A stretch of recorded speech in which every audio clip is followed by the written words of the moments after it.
Olá, tudo bem? Sou Lincoln Hashimoto, médico, e eu vou conversar com vocês nesse vídeo sobre transtornos alimentares, que seriam alimentações em grande quantidade, em um período curto de tempo, seguido ou não de vômitos, ou uma visão distorcida do corpo, ou aquelas pessoas que comem só alguns tipos de alimentos, outros restringem por alguma questão que nem sempre é coerente. Enfim, neste vídeo falaremos um pouco sobre essas doenças, entre outras, como prevenir e como melhorar, evitar e até mesmo tratar. Vamos juntos!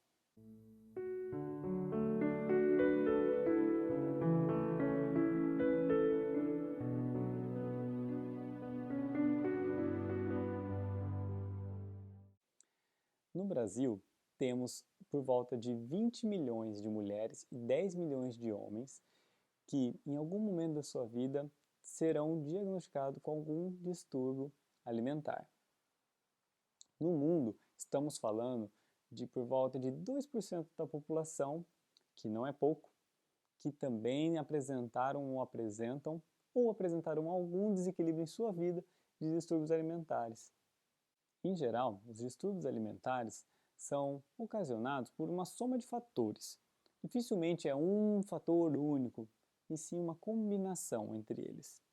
Costumo até fazer uma analogia dessas questões alimentares, desses transtornos, com qualquer doença que venhamos a desenvolver.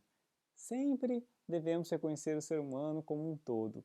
Não tem como a gente ver uma doença e falar assim, a culpa é daquele alimento ou a culpa da doença são aqueles alimentos. Não, tem um ser antes que faz a opção, que tem a consciência se vale a pena ou não comer tal alimento, se estamos falando de um problema nutricional. Tem uma consciência anterior que vai orientar a melhor forma que a gente pode nos relacionar com o outro, que também um relacionamento ruim pode desencadear doenças. E também vai ser essa consciência que vai dizer para nós o quanto estamos esforçados a ressignificar traumas, por exemplo. E esta ressignificação fará toda a diferença em vários aspectos da nossa vida. No entanto, precisamos sim dar atenção a todo ser humano, reconhecendo ele em todos os seus níveis. Com relação aos transtornos alimentares, temos sim uma combinação de uma suscetibilidade genética, questões ambientais podem influenciar, a pessoa ter sofrido ou não bullying, ou lares perturbados, onde os pais já carregam seus traumas, questões mal resolvidas, exemplos alimentares péssimos, sem nenhum embasamento, sem nenhum conhecimento sobre quais seriam os alimentos que deveriam ser consumidos no lar. As mídias sociais estão constantemente bombardeando-nos com imagens que nos induzem à busca de um prazer incoerente, à busca de um prazer inconsequente. E quando fala em bullying, também estamos falando não só bullying numa escola, mas vai desde familiares, desde amigos, que quando veem as pessoas que muitas vezes podem sim estar incorrendo em erros ou não, mas muitas vezes estão querendo o seu bem, as pessoas que estão querendo melhorar a sua saúde são tidos como antissocial. Então tem essa pressão externa de fazer com que a gente siga com a maioria, lembrando que o que é tido pela maioria como normal, grande chance de encontrar uma doença no futuro. Também, nesses fatores que favorecem o desenvolvimento de transtornos alimentares, tem, claro, o histórico psicológico da pessoa, se já carrega algum desequilíbrio. Também podem estar associados a questões de uso de medicações, de drogas. Então, quando você vê o ser humano com todas essas influências, ambiente, pessoas, a próprio estado emocional que já vem com sua história, isso tudo pode desencadear ou não os transtornos alimentares. De maneira geral, como que a pessoa se apresenta quando carrega esse transtorno alimentar?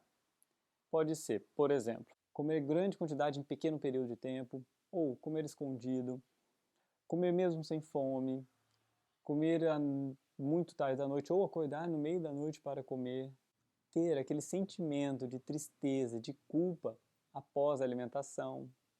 Vou falar agora alguns exemplos desses distúrbios alimentares e vou dar várias dicas de como podemos nos proteger e nos observarmos para que nenhuma doença destes exemplos nos atinjam e também para que a gente possa ajudar o próximo. Anorexia nervosa. Trata-se de uma condição mental muito grave, de maior taxa de mortalidade dos transtornos alimentares, pois ocorre uma perda muito expressiva de peso. A pessoa rejeita alimentos, em regra, através de restrições calóricas. Elas têm uma imagem corporal distorcida, se veem acima do peso, obesos, obesas, porém estão, na verdade, magérrimos. Muito comumente, com o índice de massa corpórea, que é um cálculo que a gente faz, não é o mais preciso, mas pode nos dar uma noção de essa pessoa estar em equilíbrio de peso e altura, eles estão abaixo de 17,5, sendo que o recomendado é de 20 a 25, 22 a 27. Outra característica, são pessoas que são muito perfeccionistas, mas podem apresentar uma baixa autoestima, são rígidas, são controladoras, podem apresentar pensamentos obsessivos e muitas vezes são pessoas introvertidas. Têm um certo distanciamento social, algumas vezes não gostam de se expor. Paradoxalmente, podem até gostar de preparar alimentos, servir para as pessoas, fazer alimentos bonitos, cheirosos, mas não acabam consumindo aquele alimento. É claro que, como inúmeras doenças psicológicas, psiquiátricas, entre outras pessoas, acabam negando, não enxergando o todo. E isto é peça fundamental para o tratamento.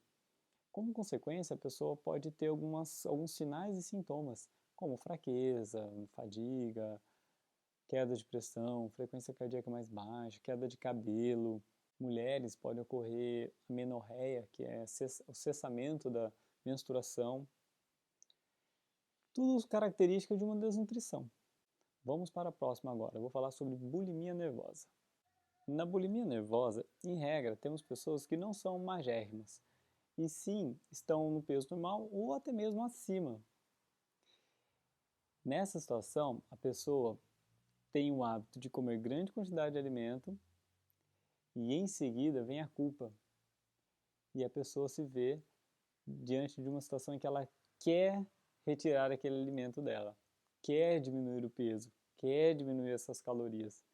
Consequentemente, a forma mais comum que ela se vê a praticar é o vômito forçado.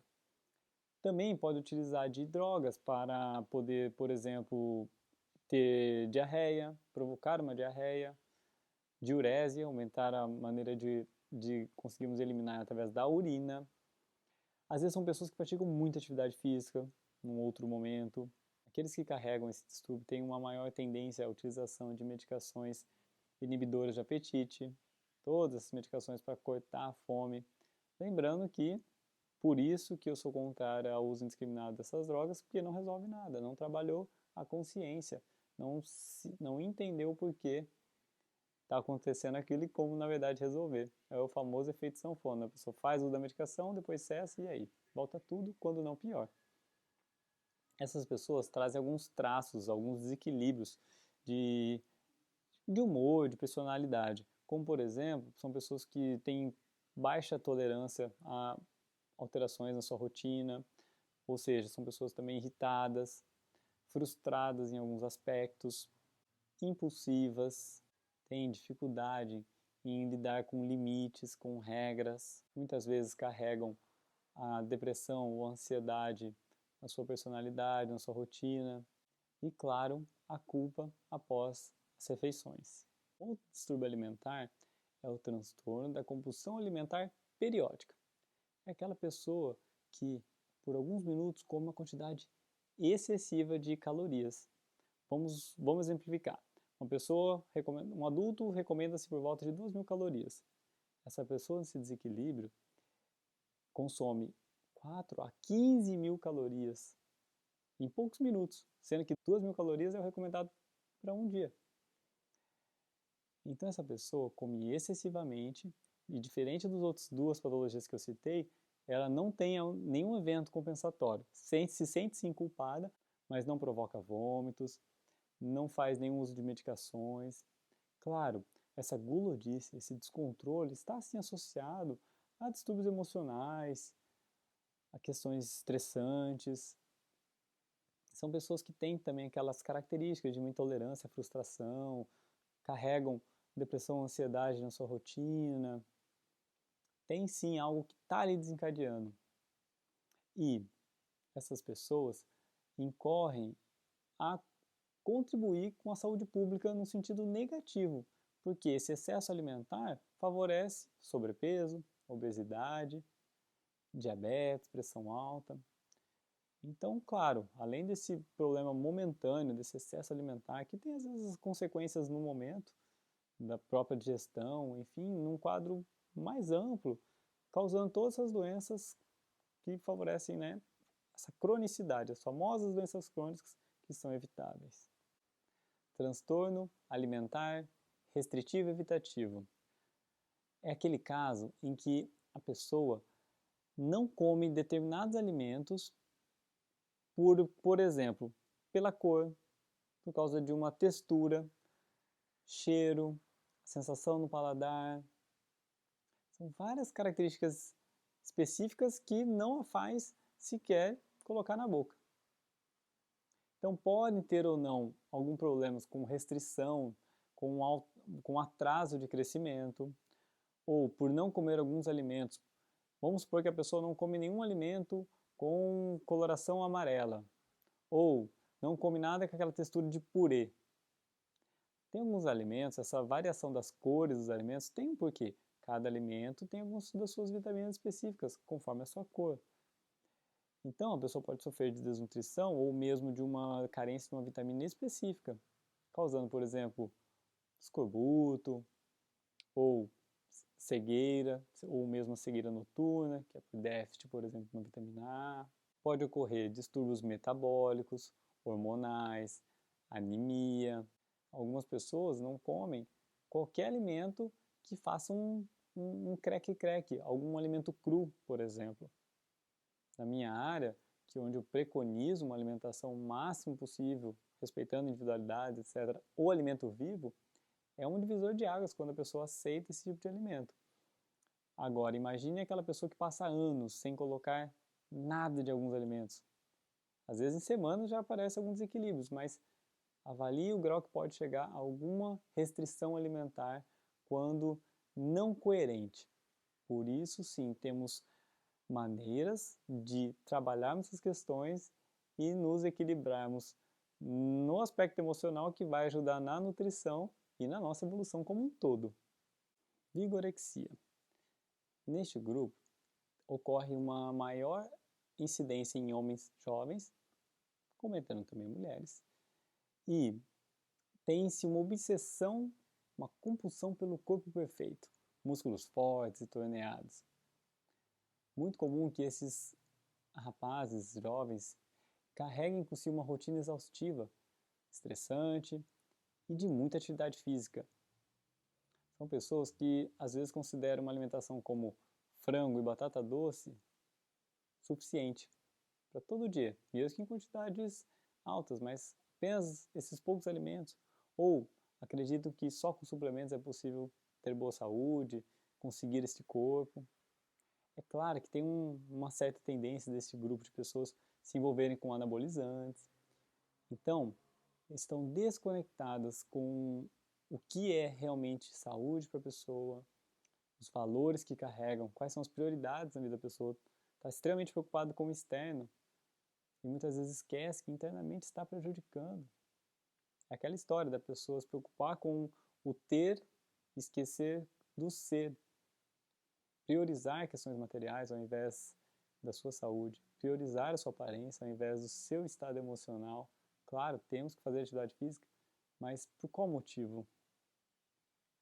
E claro, nunca estão satisfeitos com o seu corpo, sempre buscando mais e mais. Fatorexia, na verdade, vem do inglês de fat, que é gordura. Fatorexia, ela ficou reconhecida a partir de uma empresária britânica chamada Sarah Bird, que ao consultar o seu médico, uma consulta de rotina, ele falou para ela assim, você está obesa.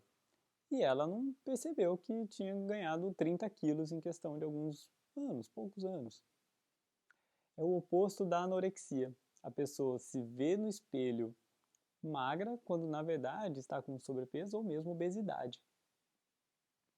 Não dá atenção que as roupas estão ficando pequenas, que está precisando trocar, comprar novas roupas, não dá atenção a isso. Então, essa empresária, ela escreveu livros falando sobre essa doença, se tornou então reconhecido pela psiquiatria como um desequilíbrio em que a pessoa não se enxerga ganhando peso. A própria Sarah foi diagnosticada aos 53 anos, ela dizia: "Nossa, eu me olhava no espelho e me via como magra, confiante, estava tudo bem, mas estava bloqueada, como várias doenças que as pessoas desencadeiam, desenvolvem, com esse bloqueio, esse véu que não deixa enxergar a verdade, o estado real de vida e de saúde de cada um." Agora, vamos para as dicas práticas e características que podemos nos trabalhar, como nos observarmos ou sugerirmos para as pessoas. Olha só, primeiro precisamos, claro, ter um diagnóstico fechado. Tem graus que a gente precisa de uma intervenção mais acentuada, mais expressiva, às vezes uma medicação, uma internação, a gente não sabe, cada caso é um caso. Uma outra questão muito importante é que existem variações, graduações, porque podemos ter pessoas que às vezes a gente julga como magra excessivamente, às vezes é um julgamento, ou pessoas que estão ali com IMC, igual eu disse no quadro da anorexia nervosa, mas estão ali no limite, porém são pessoas que têm aquele biotipo, você avalia o estado nutricional da pessoa, está tudo equilibrado, tem vitalidade, uma vida ativa, um estado emocional equilibrado. Tem aquelas pessoas que estão sempre no teto ali do peso do IMC, como um exemplo, né, um peso no limite, e talvez elas possam estar totalmente equilibradas. E tem aqueles quadros que as pessoas estão com peso normal, mas estão altos e baixos na alimentação, completamente desequilibrada. Então, cada caso tem que se avaliar.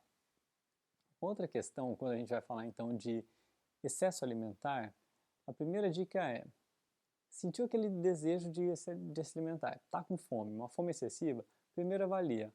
Ah, é um prato específico. Se é um prato específico que você quer comer, dá para organizar, dá para agendar para ir um dia e saborear com calma?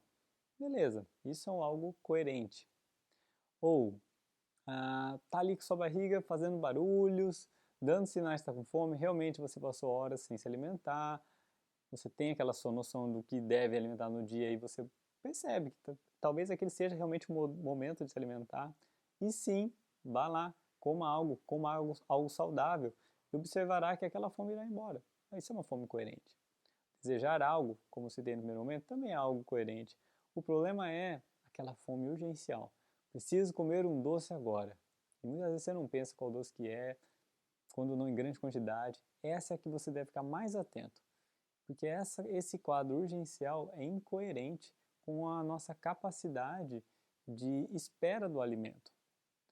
Nunca, mais com fome que estejamos, em situações de que não tenha doenças associadas, a gente consegue sim pensar no melhor alimento, aguardar o alimento ficar pronto, ou fazer escolhas alimentares saudáveis. Mesmo que a gente não enrole para se alimentar, mas nada vai ser urgente, porque provavelmente nesse caso você está tentando mascarar algum desconforto que está ali, te empurrando para fazer algo, e aí o seu fazer algo é buscar algo na geladeira. Pegar aquela barra de chocolate e devorá-la em questões de minutos. Então, atenção a esse impulso descontrolado. Outra dica é quando ocorrer de você consumir alimento de forma descontrolada, por exemplo, foi lá, saltou a geladeira e devorou várias questões. Muitas vezes a consciência cobra depois. É importante você parar, observar o que ocorreu, tentar entender se há alguma causa específica, trabalhar essa questão base, assim você talvez até se cure. E que use essa consciência para se programar numa próxima vez, para que isso não ocorra novamente. É claro que ter este compromisso em querer melhorar, em querer se corrigir, em querer se perdoar. Por isso que muitas vezes uma psicoterapia é peça-chave nessa história, para poder trabalhar esses gatilhos que levam a esse desequilíbrio. Também, uma outra técnica muito bem-vinda é a própria meditação. Porque se tem algum desconforto que te leva a um ato descontrolado, com a meditação, a chance de você se reequilibrar, de trabalhar essa questão que está ali te fazendo mal, vai ser peça-chave para você conseguir não desencadear esse estímulo que tem toda a consequência. Para algumas pessoas, comer de 3 em 3 horas é recomendado, para outras não. Então tem que ter esta avaliação nutrológica, nutricional, endocrinológica, psiquiátrica. Então uma boa avaliação também é muito importante. A qualidade dos alimentos também é algo muito importante, pois muitas vezes a pessoa se alimenta errado e aquela qualidade de alimento acaba por realmente dar fome. Vou dar um exemplo. Se você come muito doce, massas, pães e não consome fibras, automaticamente ocorre uma absorção rápida de todo esse carboidrato, o corpo absorve, porque ocorre a liberação de insulina e tem a queda em seguida de açúcar no sangue, e aí você tem fome novamente.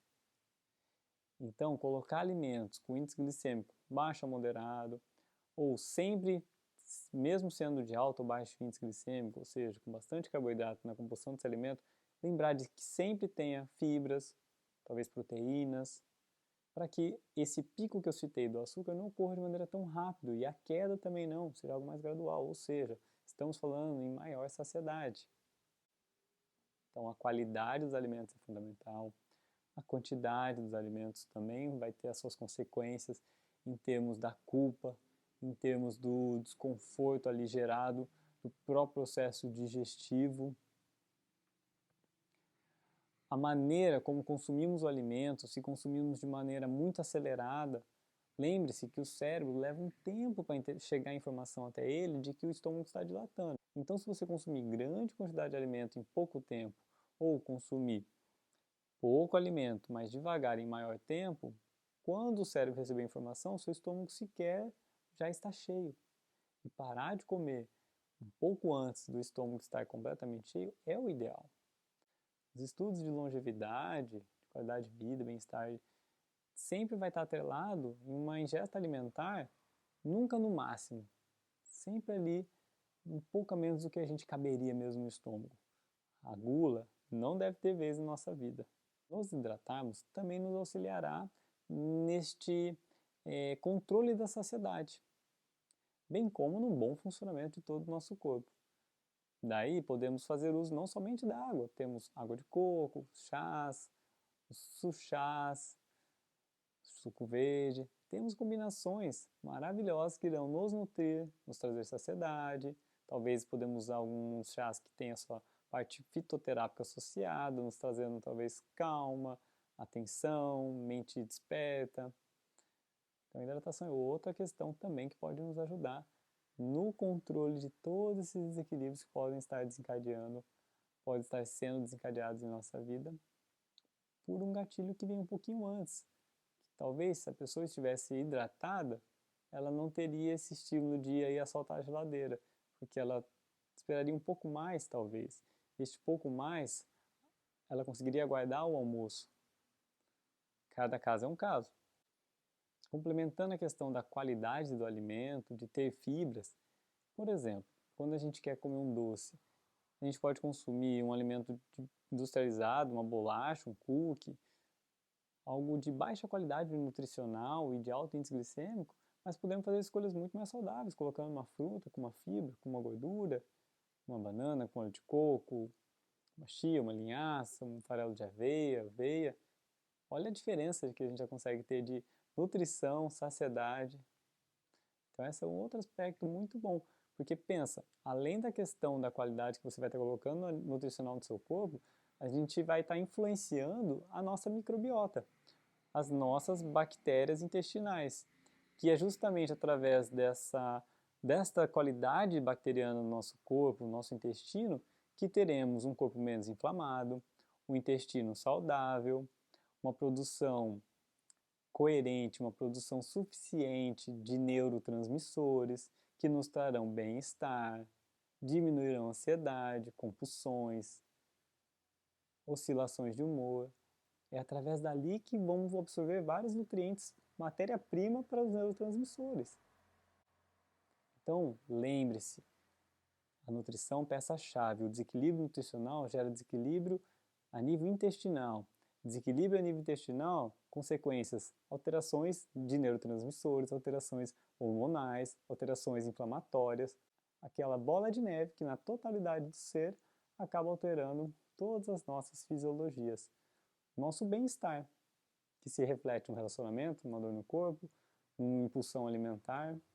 Para algumas pessoas, precisamos retirar alguns alimentos específicos, precisamos testar os FODMAPs. Então, existe uma avaliação bem especializada que podemos fazer para cada pessoa.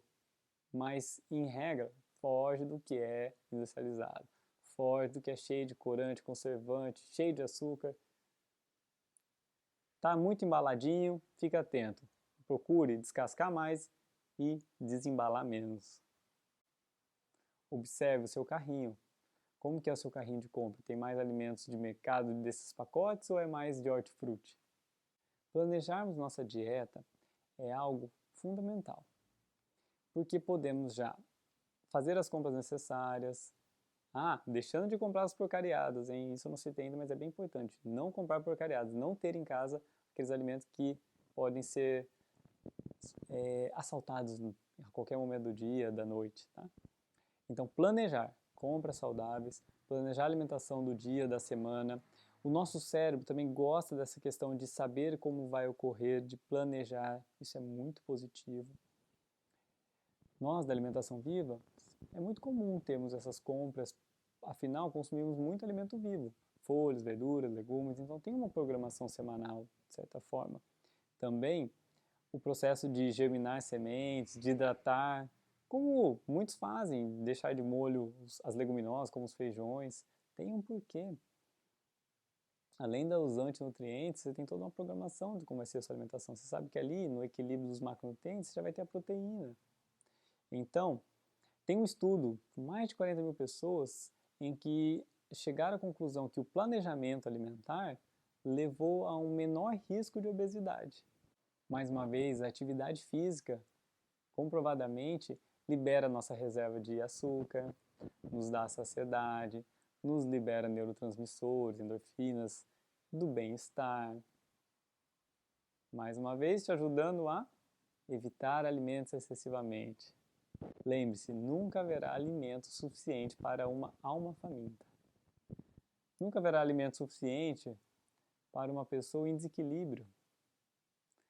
Nunca a pessoa encontrará paz, todo o seu potencial, se não tiver atrelado a um desenvolvimento em vários níveis. Você não consegue acessar um outro nível se você tem em algum lado algo mal elaborado, mal resolvido. Imagine aquele cabresto que só deixa você ver aqui. Se você tampa para não ver algo, você tem algum distúrbio, algum desequilíbrio, estamos falando de questões alimentares, mas isso aplica a outras questões também. Lembre-se, todo o resto aqui você não vai ver, você só vai conseguir chegar aqui. Só que aqui não tem só coisa ruim que você não está querendo chegar na sua vida, alguma doença que você nega, algum trauma, enfim. Aqui tem coisas boas, outros fatores que vão te engrandecer para a vida. E você precisa de tudo isso para subir o próximo degrau. E por fim, na hora específica de se alimentar, desliga a TV, deixa o celular de lado, agradeça o alimento a todos que de alguma forma contribuíram para que aquele alimento estivesse ali naquele momento. Visualize aquele alimento te nutrindo, te limpando. Mastigue várias vezes. Não coma desesperadamente. Observe as texturas, os temperos. Encerre sua refeição com um agradecimento mais uma vez. Estarmos atentos a todos os aspectos que podemos nos melhorar nos ajudará a subir os degraus da nossa evolução sem que tenha qualquer questão mal resolvida no passado, pois isto dificulta a nossa evolução natural. Lembre-se do exemplo do cabresto, que está ali. Tudo bem, você não quer olhar algo que você viveu. Entretanto, ali não tem só coisa ruim, tem coisa boa. E isso dali é necessário para você dar o próximo passo. Lembre-se que, tratando-se de distúrbios alimentares, nos confrontarmos é peça fundamental para que a gente dê aquele salto na nossa evolução. Quanto maior a dificuldade que vemos, maior é o benefício que colhemos daquela nossa evolução. Quanto maior o obstáculo, maior a dificuldade de enfrentarmos algo, maior serão os resultados, o que iremos colher. É proporcional. Compartilhe esse vídeo com pessoas que podem se beneficiar com essas informações e vibrando para pessoas sempre com ótima saúde, sem questões mal resolvidas, carregando por toda a sua vida, sem distúrbios alimentares e comendo o suficiente para viver, evoluir, auxiliar o próximo e honrar essa nossa caminhada. Um grande abraço, namastê.